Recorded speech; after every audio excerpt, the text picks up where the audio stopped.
کہ وہ فارم 45 کی بنیاد پر بات کر رہی ہیں، بلکہ وہ کہہ رہی ہیں کہ نون لیگ کو فارم سے ایم کیو ایم نون لیگ اور پیپلز پارٹی کو فارم 47 پر کیوں جتایا اور ہمیں کیوں نہیں جتایا. ان کا اعتراض یہ ہے. تو جب لوگ یہ کہتے ہیں نا یا اپنے عمل سے یہ ثابت کر رہے ہوتے ہیں تو اس کا مطلب ہے کہ وہ جمہوریت نہیں چاہ رہے ہوتے، وہ چاہ رہے ہوتے ہیں کہ اسٹیبلشمنٹ ان پر نظر کرم کر لے. تو اس طرح تو پھر جمہوریت پروان نہیں چڑھے گی. جہاں تک جماعت اسلامی کا تعلق ہے، میں آپ کو واضح کرنا چاہتا ہوں کہ پہلے دن سے جماعت اسلامی نے کبھی بھی دیکھیں اسٹیبلشمنٹ، یہ فوج ہماری فوج ہے، ہماری اسٹیبلشمنٹ ہے ملک کے دفاع کے لیے، ملک کی سالمیت کے لیے.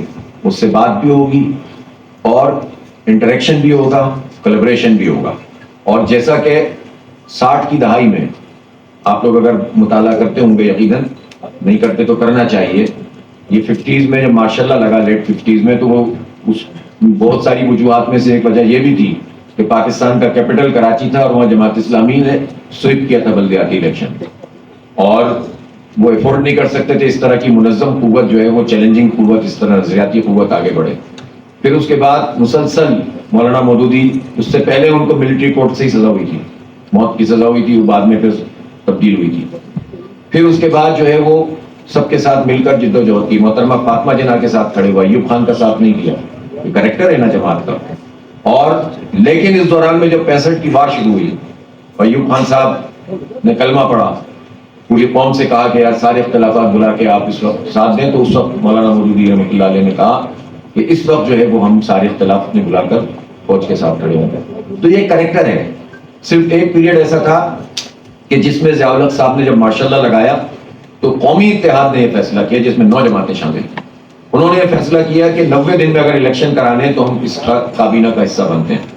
90 دن میں انہوں نے الیکشن نہیں کرایا، جماعت اسلامی باہر آ گئی. اس کے بعد مشرف کے پورے دور میں ہم احتجاج کرتے رہے.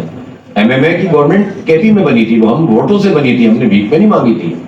اور جب اس نے وعدہ پورا نہیں کیا مشرف صاحب نے، تو جماعت اسلامی نے چھوڑ دیا.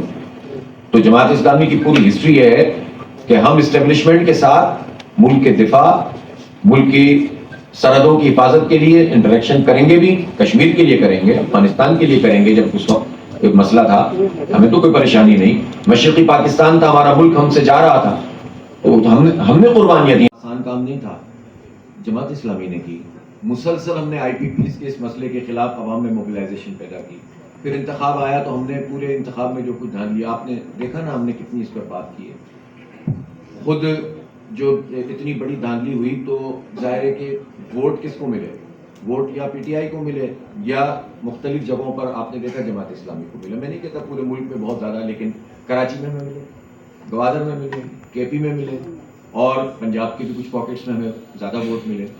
پی ٹی آئی کو ملے. ہم نے تو نہیں کہا کہ پی ٹی آئی کو ووٹ ملے تو ہم نہ بات کریں، ہم نے کہا فارم 45 جو ہمارے پاس موجود ہے حاضر ہے سب کے لیے.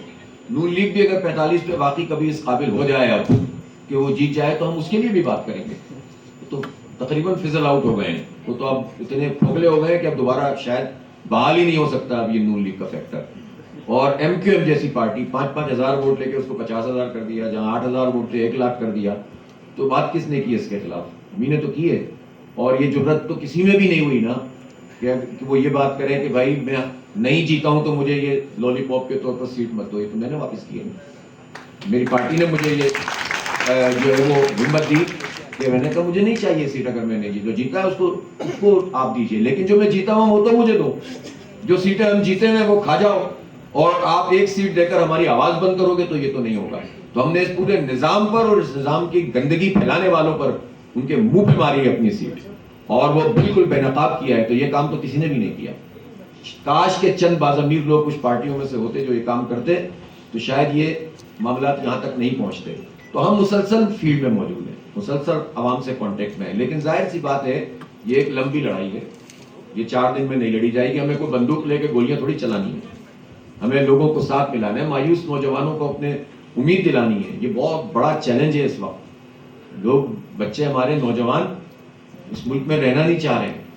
یہ بہت بڑا چیلنج، ان کا جمہوریت پہ سے اعتماد اٹھ گیا ہے. ان ظالموں نے ان کے لیے راستہ نہیں چھوڑا. کیا وہ اسپلنٹر گروپ بن جائیں، کیا وہ پہاڑوں پہ چڑھ جائیں، کیا وہ منشیات کے عادی بن جائیں؟ بس یہی راستے کھول دیں انہوں نے. تو یہ تو نہیں کرنے دیں گے انشاءاللہ. تو اپنے بچوں کو، نوجوانوں کو ساتھ لے کے چلیں گے. تو یہ پورا ہمارا پروگرام ہے. اور میں نے آپ سے کہا ہے 25 تاریخ کو ہماری جو مجلس شورا کا اجلاس ہے وہ ہے ہی اسی قومی ایجنڈے پر. اس کے بعد آپ دیکھیں گے کہ ہم بھرپور طریقے سے پورے ملک میں بڑی موبلائزیشن کریں گے. شکریہ. بلند کرنی پڑے گی, مسلسل بات کرنی پڑے گی, سڑکوں پہ آنا پڑے گا, عدالتوں میں جانا پڑے گا. عدالتیں خود تقسیم ہوئی ہیں, عدالتیں اپنا رول ادا نہیں کر رہی ہیں. ہمارے ملک کا المیہ ہی یہ ہے کہ یہاں عدالت سے بھی انصاف چاہیے تو سڑک پہ آنا پڑتا ہے. ایک عدالت عوام کی لگانی پڑتی ہے. یہ اس سے بڑا المیہ کوئی ہو نہیں سکتا, اور یہ تو تمام ججز کے لیے بھی یہ سوالیہ نشان ہے. اور جہاں تک اسٹیبلشمنٹ کی بات ہے, اسٹیبلشمنٹ کی گود میں بیٹھ کر لوگ آئیں گے تو کیسے اسٹیبلشمنٹ کی مرضی کے بغیر فیصلے کریں گے؟ تو یہ بات تو اب سب کو